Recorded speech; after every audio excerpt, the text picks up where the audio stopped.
What's up, guys? Just wanted to take an opportunity here to show you the rough country lights that I just added to my truck. Got a 2020 Power Wagon.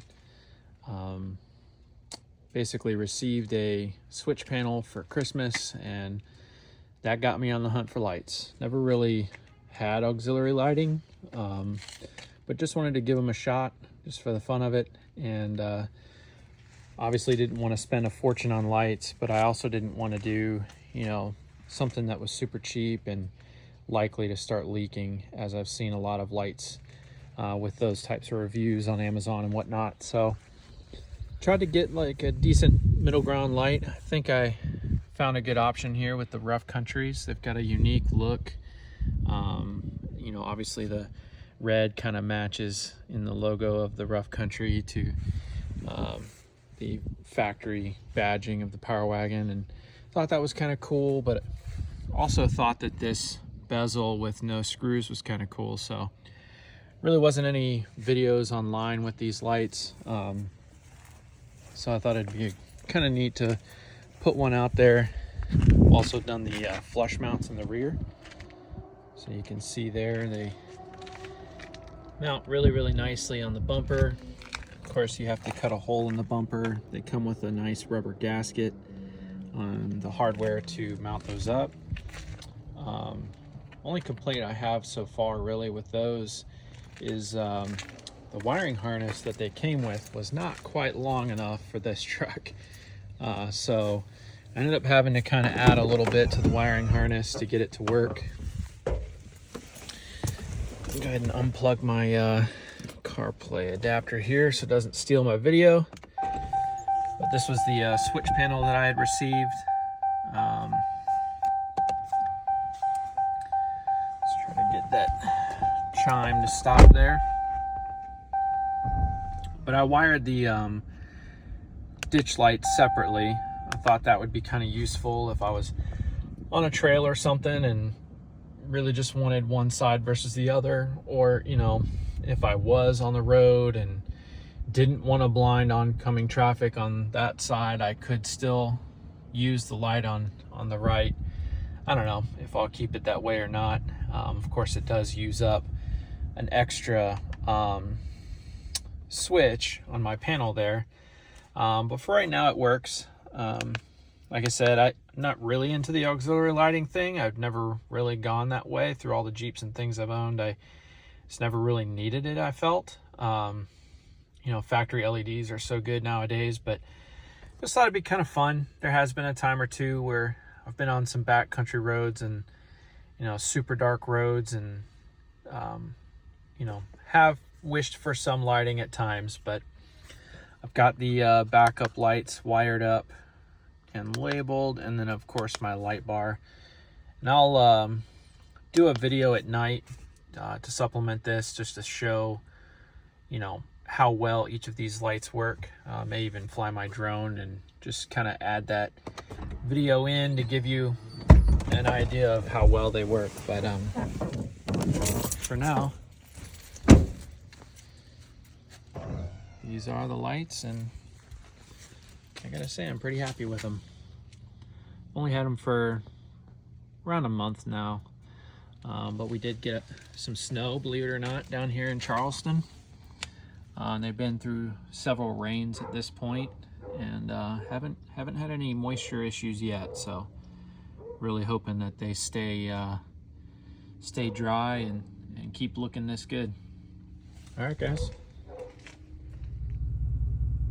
All right, so here's a good example of a regular kind of really just neighborhood road that you'd come across in the South. But honestly, a lot of country roads are very similar to this. You'd have houses off to either side, and a lot of these roads really don't have street lights. Now, funny enough, this one that I thought was going to be super dark actually does have street lights on it, but it is still really dark, and it's kind of hard to tell that, honestly, with how good the iPhone cameras have gotten, but with their low light performance. But these are the standard headlights they do look good, but admittedly, they actually look better on the camera than they do in person. There's a lot to be desired out in the roadway. It's actually kind of hard to see much beyond where that fence post on the right actually ends. I'll zoom in on that. So despite the video kind of making it seem like you can see past that point, that fence post right there is kind of the limit of where I can comfortably see with the factory headlights. Now, if I turn on the light bar, you can see it shines a good bit further. I mean, it's lighting up that tree in the distance. And again, it weirdly enough looks brighter in camera than it does in person. But the difference is definitely there. Even in person, I can see nearly twice as far with that light. So turning it off and then back on, it also kind of shows you some more stuff too, like the phone lines that are stretched across the road there. And while it does look like it has a hot spot in the middle there on camera, it's really not that bright in person in regards to the harshness on your eyes. I would say that it's a good solid punch of light, but it's not overly bright. Now, as far as the side light goes that I mentioned, I can turn those on independently, and then that just really opens up how much I can see. Now, one cool thing about this AuxBeam is that it actually has a all on, all off button. Once you've kind of turned on the lights that you're going to be using, with the press of one button, I can turn them all off, and then I can turn them all back on again. So that kind of just shows you, you know, a little bit about how they work. Obviously, nothing really translates to video the way it does in real life, but I gotta say, I'm really happy with these things. They do a good job, and they look good without being too gaudy or, you know, standing out too much. And I enjoy having them. So yeah, that's all there is to it. A few points I didn't make previously. I did buy these lights myself. This is not a sponsored video. I have not owned Rough Country products in the past, but I did recently get some power running boards from them. As I understand, they're very similar, if not the same, to Amp Research, and they were $400 cheaper at the time. So I went with the Rough Countries. Very thrilled with the quality of the build from that install.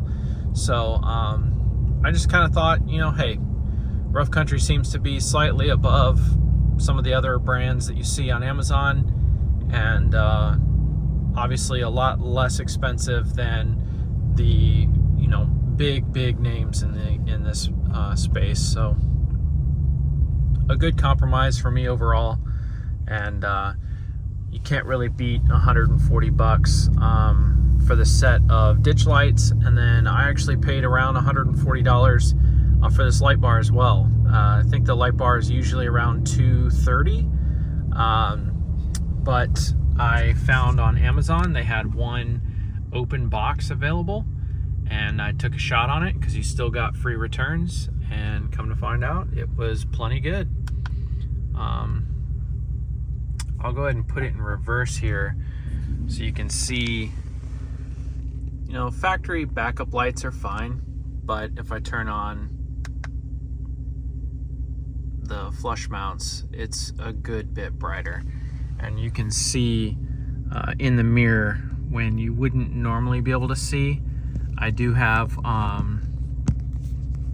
what is it, 15% tint on my windows, so without them it's a little bit dark. It's doable, but it is dark. But with them on, I mean, it's night and day difference. You can definitely see better with those, with the reverse lights on, and I'm very happy with those. But yeah, if you have any questions, obviously post them up and I'd be happy to answer them. Thanks.